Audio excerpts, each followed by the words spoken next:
बिस्मिल्लाहिर्रहमानिर्रहीम बिस्मिल्लाहिर्रहमानिर्रहीम अस्सलामु अलैकुम वरहमतुल्लाहि वबरकातुहू अल्हम्दुलिल्लाहि वकफ़ा वसलामु अला इबादिहिल्लज़ीना इस्तफ़ा अम्मा बाद अल्लाहुम्मा सल्लि अला मुहम्मद व अला आलि मुहम्मद कमा सल्लैता अला इब्राहीम व अला आलि इब्राहीम इन्नका हमीदुल मजीद अल्लाहुम्मा बारिक अला मुहम्मद व अला आलि मुहम्मद कमा बारकता अला इब्राहीम व अला आलि इब्राहीम इन्नका हमीदुल मजीद। भाई दोस्तों बुज़ुर्ग, अल्लाह आप लोगों को खुश रखे, सलामत रखे, हिफ्ज़ अमान में रखे। तो मेरे दोस्तों, मेरे बुज़ुर्गों, 1799 ईस्वी के अंदर 1799 ईस्वी के अंदर टीपू सुल्तान को शहीद कर दिया गया। तो उस वक़्त मेरे दोस्तों, मेरे बुज़ुर्गों, जनरल हार्स ने कहा था उनकी लाश के पास खड़े होकर, आज से हिंदुस्तान हमारा है और हमें हिंदुस्तान को ग़ुलाम बनाने से कोई नहीं रोक सकता।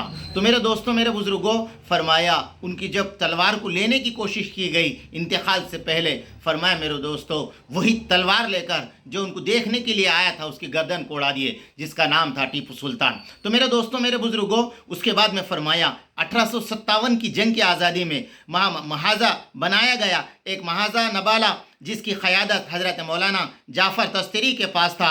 दूसरा महाजा शामली पर था जिसकी क़यादत हाजी इमदादुल्लाह महाजिर मक्की के पास था।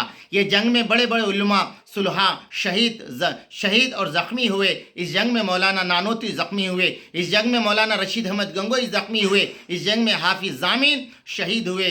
1857 की जंग की आज़ादी में 2 लाख मुसलमान शहीद हुए, जिनमें 51,500 उलमा इकराम थे। सिर्फ दिल्ली में 500 उलमा को फांसी के फंदे पर लटका दिया गया। बहरहाल इस जंग में साइल को खिल्लत अपनों की गद्दारों की वजह से फरंगी का गलबा हुआ और बर्तानिया ने अपने हिंदुस्तान के मिशीरों से राय तलब की। तो बताया, हिंदुस्तान तुम्हारी हुकूमत कैसे कायम रह सकती है। हिंदुस्तान में रहने वाले सबसे बड़े सियासत डॉक्टर वलम ने रिपोर्ट पेश की है, जिसमें इसने ये कहा है कि हिंदुस्तान में सबसे ज़्यादा बेदार मुसलमान हैं। जंग आज़ादी में सिर्फ मुसलमानों ने लड़ी है। मुसलमान जब तक जज्बा जिहाद मौजूद रहेगा, इस वक्त हम लोग इन पर हुकूमत नहीं कर सकते। किसने कहा मेरे दोस्तों? इसलिए जज्बा जिहाद को ख़त्म करना ज़रूरी है। जज्बा जिहाद ख़त्म करने से पहले एक चीज़ को ख़त्म करना ज़रूरी है, वो ये है कि हिंदुस्तान से उलमा कुरान शरीफ को ख़त्म कर दिया जाए। चुनाचे 1861 में 3 लाख कुरान मजीद के नुस्खों को बदबख्त अंग्रेज़ों ने जलाया। इसके बाद उलमा को ख़त्म करना शुरू किया। कहते मेरे दोस्तों, 1861 से लेके 1864 तक फरमाया 3 साल कुरान मजीद को लिया गया, उसको जला देना, पानी में डाल देना, 3 साल। फिर उसके बाद में उलमा इकराम के बारे में लिया गया और फरमाया इनको 1864 से लेके 1867 तक अंग्रेज़ ने उलमा को ख़त्म करने का फ़ैसला किया। 3 साल तारीख़ में बड़े होलनाक गुजरे हैं।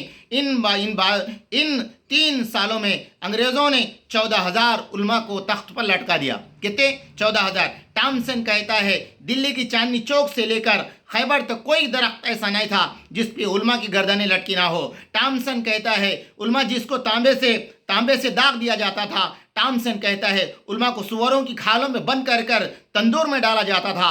टॉमसन कहता है उलमा के हाथ में बेड़ी लगाकर दरख्तों से लटका दिया जाता था और नीचे आग लगाई जाती थी। टॉमसन कहता है कि लाहौर की शाही मस्जिद से जिस सहन में अंग्रेज़ों ने फांसी का फंदा बनाया था, एक दिन में 80 उलमा को लाया जाता, फांसी दी जाती।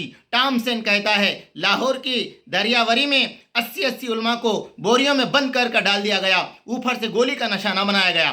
टॉमसन कहता है जब मैं दिल्ली में अपने खीमे में गया तो मुर्दार की बो आने लगी, तो मैं खीमे के बाहर पीछे देखा कि आग की एक अंगारें जल रही है और 40 उलमा को कपड़े उतारकर अंगार में डाल दिया गया। मेरे देखते देखते 40 उलमा को बुलाया गया, मेरे सामने इनके भी कपड़े उतार दिए गए। अंग्रेज़ ने कहा मौलवी, जिस तरह इन 40 को अंगार में फेंक दिया गया, इसी तरह तुम्हें भी फेंक दिया जाएगा।